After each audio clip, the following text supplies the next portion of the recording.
700,000 donors who've already donated to our campaign, and the only promise any donor will ever get from Pete is that he will use their donations to defeat Donald Trump.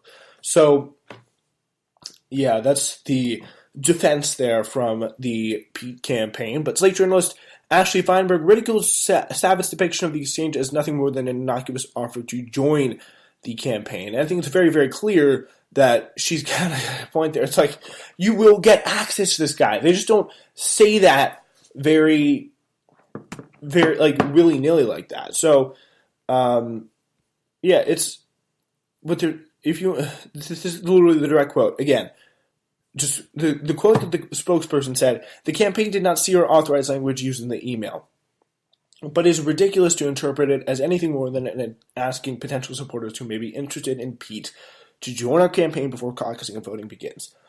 And then you get, on this other side here, if you want to get on the campaign's radar, it's a completely different thing. Now, before he is flooded with donations after winning Iowa and New Hampshire, you can use the link below for donations. The fundraiser, HK Park, wrote an email to the donor, which was reviewed by Axios. So that is exactly what we are talking about here when it comes to big money campaign donations and contributions. Like, that is the whole 360.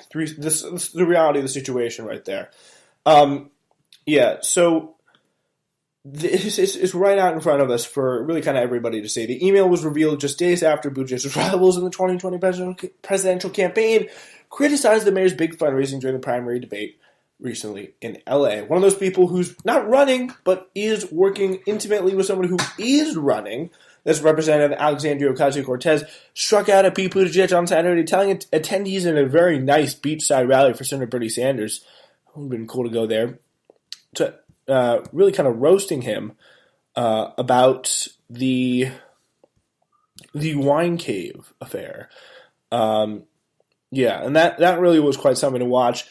It's really the purity test debate continues, and how it's really, really not a purity test situation.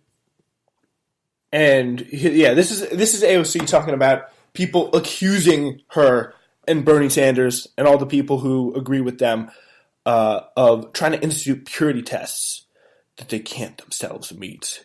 And by the way, for anyone who accuses us for instituting purity tests, it's called having values. It's called giving a damn.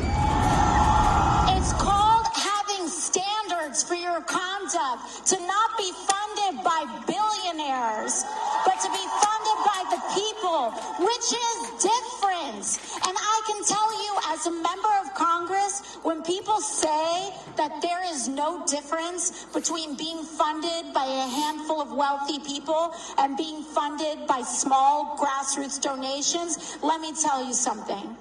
I go into work all the time, and I hear people say, "What will my donors think?" I hear that phrase.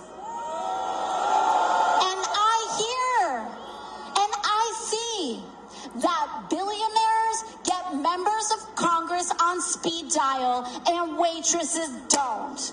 Okay? There's a difference. That is right. That is accountable to small dollar donors is fundamentally differently aligned than anybody else.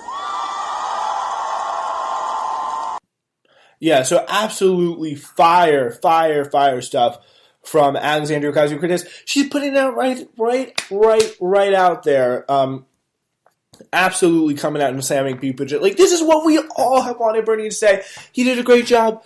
I'd like to see more of what Bernie Sanders has been saying about Pete Buttigieg. Like, the absolute call. I cannot get over the fact for Pete Buttigieg to say, "Oh, it's a purity test." To not get, like, it is basic logic. The idea that you are insane enough to try and get people to come in and believe that they're, like, that it's easy for someone to come in and just be like, yeah, the guy who gave however many hundreds of thousands of dollars to your campaign. He wants to talk to you. And Pete Buttigieg, as president, is going to be like, he can wait just like everybody else. That is absolutely insane to think that is a scenario that anybody would possibly believe would happen. And you're lying to yourself or to someone else if you're saying that. It's insane. So, yeah, that is they continue, these comments, they continue to fight, that played out in the debate stage, obviously. She was talking more than, by the way, 14,000 strong in LA. That's right. Yeah, she's talking about how she's firsthand seeing the difference between a candidate funded by wealthy donors and one funded by small donor donation. And what happens? How did AOC do last quarter not taking any wealthy donations? Oh, she raised more than any Democrat in Congress, even more than Pelosi. That's right. And Sean Savitt, back at it again. He says the stakes are too high for purity tests on fundraising or ideology that turn away resources and risk alienating voters. Or voters, cross it out, donors. That's the reality of the situation there. And by the way, the people who are supposedly fighting with one hand tied behind their back, they're beating Pete Buttigieg in fundraisers because in the funds raised because they're not corrupt. People trust them, people see them, and they want to donate to them. Bernie Sanders is beating Pete Buttigieg in funds raised, at least in the last quarter. This is from October 16th. The Mr. Sanders in the New York Times with the article in the headline, "Who's Up and Who's Down in the 2020 Democratic Fundraising." Mr. Sanders and Mr. Warren, two Democrats who have sworn off, the only two Democrats who have sworn off big money fundraisers, led the Democratic field in the last 3 months, raising just shy of $50 million in total, which is more than the bottom 13 candidates put together. And they're supposedly fighting with their hands behind their backs. There's the ones who are worried about purity tests, and they won't have the resources that they need to beat Donald Trump. My ass. Like, Buttigieg can't even raise money with all the help that he needs and all the help that he gets from the big money donors. That's the ridiculous thing about the whole situation. And he's talking about purity tests. Like, come on. Yeah.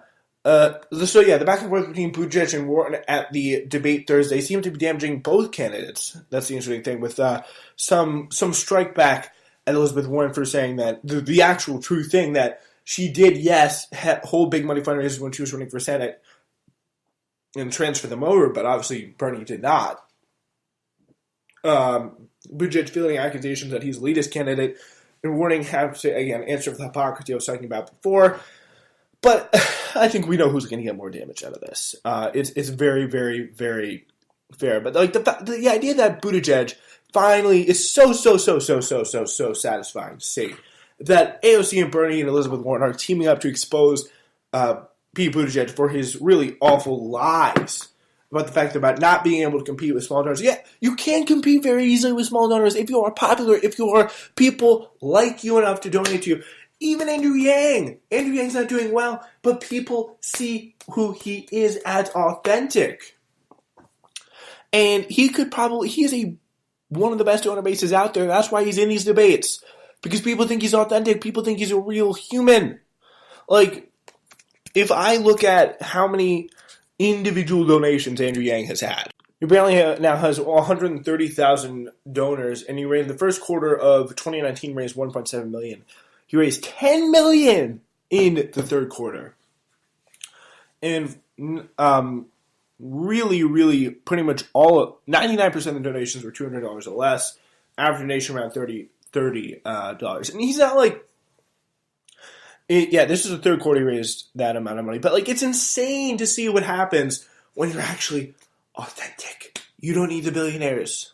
But I guess Pete Buttigieg, Peter, as he was born, but decided to change his name when he wanted to be a politician. That's what he needs because he's just not authentic enough. Anyway, that's all the time we have today. Thank you so much for joining us. Really, really appreciate it. Hope you enjoyed the show. We will be back Friday live from Puerto Rico talking about the history of trap, played some good music, talking about the latest in hip-hop news. So enjoy your Christmas, enjoy the remainder of Hanukkah. We will see you this Friday.